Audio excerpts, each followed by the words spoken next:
Here's a question. Have you ever felt a rush of anger, fear, or embarrassment that seemed overwhelming, like it had complete control of you? What if I told you that surge only lasts about 90 seconds?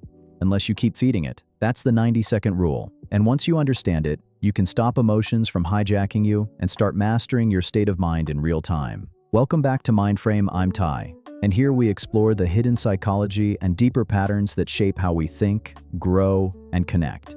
Most people think emotions linger because they're powerful. But neuroscience tells a different story, according to Dr. Jill Bolte-Taylor. The chemical surge of an emotion, the cortisol, the adrenaline, the flood that makes your heart race and your chest tighten, lasts only about a minute and a half. After that, it's gone. So why do we stay angry for hours or anxious for days? Because we replay the story in our head. We recycle the loop, re-trigger the chemical surge, and trap ourselves in it. And here's the empowering part. If you can ride out that initial 90 seconds without feeding it, the wave passes. That's the reset. Think of an emotion as a spark. Something happens. Someone cuts you off in traffic, a friend says something sharp, or you get bad news in your inbox. Before you even have time to think, your body responds. Your heart rate spikes, your face flushes, adrenaline dumps into your system.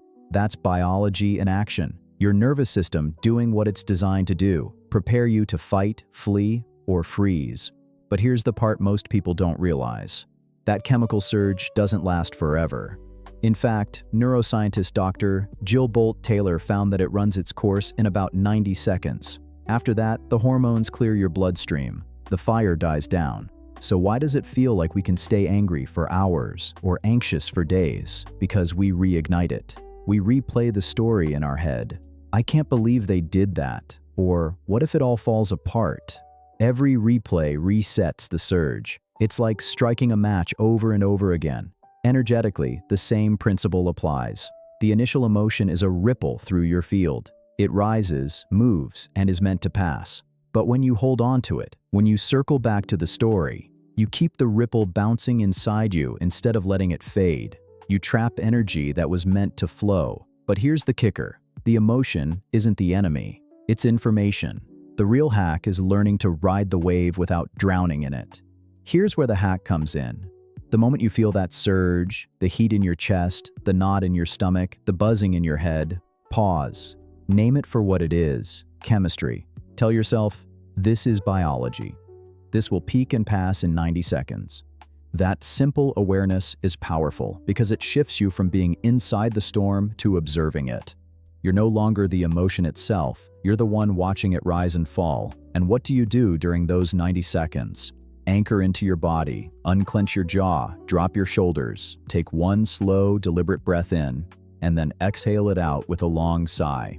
You're giving your nervous system a counter signal. I'm safe. I can release psychologically. That pause interrupts the automatic reaction, the impulse to lash out, overthink, or shut down. Energetically, it tells your body, let go. And the ripple of that choice spreads outward, breaking the loop before it has a chance to grab hold. Here's what almost nobody realizes. Sometimes pausing isn't enough, because if the story in your head keeps replaying, the surge keeps resetting. So what do you do when the pause fades and the loop tries to drag you back in? You break it, deliberately and fast. Now, if you notice the emotion isn't passing, it means you've re-fed the loop. You've told yourself the story again. I can't believe she said that. Or, what if this goes wrong? Each replay resets the clock. The hack here is a pattern interrupt. Count backward from 90. Take a cold sip of water, step outside for a minute. Anything that reminds your body, new input. Reset the loop. Energetically, this is like unclogging a pipe. You clear the stuck current so flow can return. And here's the powerful truth. If emotions only last 90 seconds unless fed, then you have way more control over your state than you've been led to believe. Once the wave passes, you're left with space.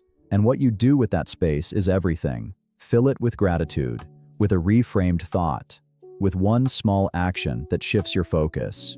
Remember, energy amplifies itself. If you plant calm, calm grows. If you plant worry, worry grows. That's the deeper hack.